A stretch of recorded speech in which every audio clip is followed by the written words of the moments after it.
आप देख रहे हैं यस टून्स। वीडियो अच्छा लगे तो चैनल को लाइक और सब्सक्राइब करें।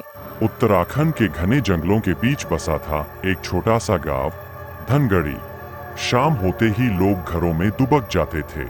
कहते हैं हर अमावस्या की रात उस गांव के कुएं के पास एक सफेद साड़ी पहने और बिखरे बालों वाली चुड़ैल दिखाई देती थी। उसकी आंखें खून जैसी लाल थी और पैर पीछे की ओर मुड़े हुए थे। जिसने भी उसे देखा उसकी चीखें कभी सुनाई नहीं दी। करीब 20 साल पहले इस गांव में एक सुंदर लड़की मायरा रहती थी। उसकी हंसी से गांव के गलियारों में खुशियां बिखर जाती थीं। पर उसकी सुंदरता गांव के ठाकुर के बेटे वीरेंद्र को भा गई। एक दिन वीरेंद्र ने मायरा पर बुरी नजर डाली और जब मायरा ने विरोध किया तो उसने उसकी हत्या कर दी। गांव वालों ने डर से इस राज को दफना दिया। मायरा की आत्मा ने बदले की कसम खाई। कुछ ही दिनों बाद वीरेंद्र की लाश कुएं के पास मिली। उसकी आंखें फटी हुई थीं, जैसे उसने कुछ बेहद खौफनाक देखा हो। पर उसकी मौत के बाद भी हर अमावस्या की रात किसी न किसी जवान लड़के की लाश कुएं के पास मिलती रही। इस बार अमावस्या की रात गांव का एक लड़का अर्जुन अपने दोस्तों के साथ हिम्मत दिखाने के लिए उस कुएं के पास गया। ठंडी हवा और सन्नाटे के बीच अर्जुन ने मजाक में कहा, अगर सच में चुड़ैल है तो सामने आ। अचानक ठंडी हवा और तेज हो गई। उसके दोस्तों की आंखों में डर साफ झलक रहा था।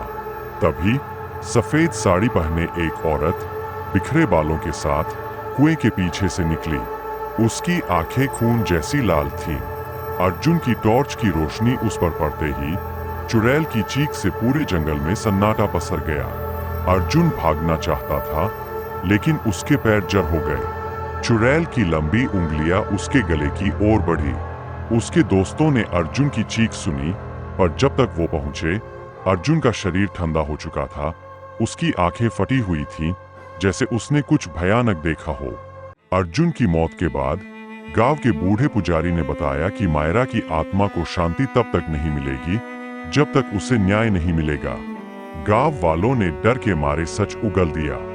मायरा की आत्मा को शांति दिलाने के लिए उसका अंतिम संस्कार पूरे विधि विधान से किया गया। पर कहते हैं उसकी आत्मा को कभी शांति नहीं मिली। आज भी हर अमावस्या की रात उस कुएं से किसी लड़की की सिसकियों की आवाज आती है, और जो भी उस आवाज का पीछा करता है उसे कभी वापस नहीं देखा गया। अगर तुम कभी धनगढ़ी जाओ और रात में किसी लड़की की सिसकियां सुनो तो उसे नजरअंदाज करना, क्योंकि हो सकता है वो तुम्हें भी अपने साथ ले जाना चाहती हो।